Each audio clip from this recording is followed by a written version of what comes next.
வணக்கம் நண்பர்களே, நான் ஏஞ்சல் கலையரசி. காலேஜில் ரொம்ப போர் அடிச்சதுன்னு ஹாஸ்டல் வந்து நம்ம அப்படியே டக்குன்னு ரெடி ஆகிட்டு எங்கேயாச்சும் போகலான்ட்டு வந்தது தான். அழகாக இருக்கேனா?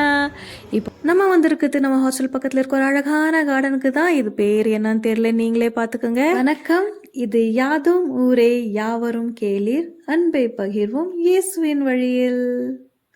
உள்ள ஒரு டிக்கெட் கவுண்டர் இருக்குங்க. ஒரு ஆளுக்கு 20 ரூபா வாங்கினாங்க. வாங்க உள்ளே போகலாம். உள்ளே போனோடனே பார்த்தீங்களா, இங்கே ஒரு அழகான குட்டியான நீர்வீழ்ச்சி. அப்படியே பார்த்துட்டு சுற்றிலும் பார்த்துட்டு நம்ம எடுத்த சில அழகான புகைப்படங்கள் தான் இப்போ நீங்கள் பார்க்குறீங்க இந்த பார்க்குக்குள்ளே. இப்படியே கொஞ்சம் கொஞ்சமாக எடுத்துட்டு நான் வானத்தை பார்த்தேன், பூமியை பார்த்தேன் அப்படின்னு நேராக பார்த்தா, அட இந்த பிள்ளைய பற்றி சொல்ல வந்துட்டேன். தனி மனிதராக இருப்பதை விட இருவராய் இருப்பது மேலுன்னு நம்ம பைபிளில் வாசிக்கிறோம் இல்லையா? சபை உரையாளர் 4வது அதிகாரம் 9வது வசனத்தில்.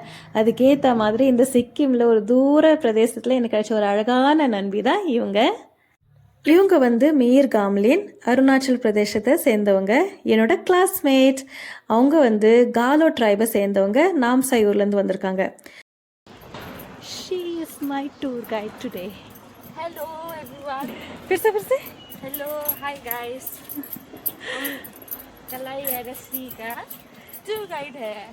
அப்படியே பேசிட்டு கார்டனில் இருக்க இந்த பகுதிக்கு வந்தவங்க. இங்கே ஃபுல்லாக கேக்டஸ் தான் வச்சுருந்துச்சு. அவ்வளோ சூப்பராக இருந்தது பாருங்கள், ஒன்றும் அவ்வளோ அழகாக இருக்குது. அப்படியே பார்த்து பார்த்து அந்த பிள்ளை என்ன ஃபோட்டோ எடுக்க, அப்புறம் நான் அந்த புள்ளைய ஃபோட்டோ எடுக்க, இப்படியே எடுத்துக்கிட்டே போயிட்டு இருந்தோமா.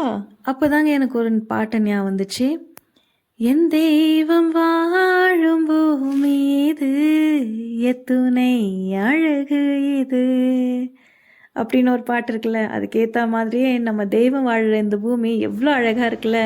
பாருங்கள், இதெல்லாம் எவ்வளோ அழகாக இருக்குது. அப்படியே ரசிச்சுக்கிட்டே நான் அந்த புள்ளைய ஃபோட்டோ எடுக்க, அந்த புள்ளை என்ன ஃபோட்டோ எடுக்க, அப்படியே ஃபோட்டோ எடுத்துக்கிட்டே இயற்கையை ரசிச்சுக்கிட்டே நம்ம போயிட்டே இருந்தோமா.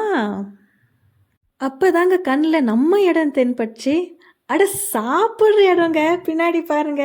அப்போ இறங்கியாச்சு, போய் உக்காந்தாச்சு, நல்லா ஆர்டர் பண்ணியாச்சு. ஒரு சிக்கன் லெக்ஸு, பின்ன நூடுல்ஸு, பின்னா கொலாடா, ஃப்ரெஞ்ச் ஃப்ரைஸு, லெமன் ஜூஸுன்னு ஏகப்பட்டது உள்ளே தள்ளிட்டு அதுக்கப்புறம் பார்த்தா இருட்டாயிடுச்சு. ஐயோ ஹாஸ்டலுக்கு லேட் ஆயிடுச்சேன்னு இருந்தாலும் அங்கேயோ நின்று ஃபோட்டோ எடுத்துட்டு நம்ம கிளம்பிட்டோங்க.